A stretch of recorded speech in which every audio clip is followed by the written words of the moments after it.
Thyroid મન અને મગજ પરસ્પર સંકળાયેલા છે. થાઇરોઇડની સમસ્યા મનની સમસ્યાનું સર્જન કરે છે અને મનની સમસ્યા થાઇરોઇડની સમસ્યાનું સર્જન કરી શકે છે. થાઇરોઇડ બે પ્રકારના છે, ફોલિયો થાઇરોઇડ અને સૂકો થાઇરોઇડ. જેને ફોલિયો થાઇરોઇડ છે એને મનની સમસ્યા જેવી કે મન ઉદાસ રહે, વધારે પડતી કળતર થાય, થાક લાગે, આપણે સ્લો થઈ ગયા હોય એવું લાગે, કોન્સન્ટ્રેશન ઓછું રહે છે. અને જેને સૂકો થાઇરોઇડ છે એને વધારે પડતી બેચેની, ચિંતા, ગભરામણ, ચીડચીડિયું મન થઈ જાય, ઊંઘ ના આવે, પસીનો પસીનો થઈ જાય, ઘણીવાર હાર્ટના ધબકારા બી વધી જાય છે.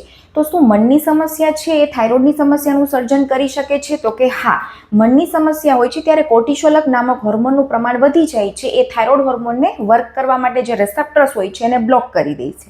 ઘણી વખત સ્ટ્રેસ હોર્મોન અને વધારે પડતી ઇમ્યુનિટીને ઉત્પન્ન કરે છે અને જે થાઇરોઇડ ઉપર અટેક કરે છે અને થાઇરોઇડની સમસ્યાનું સર્જન કરી શકે છે.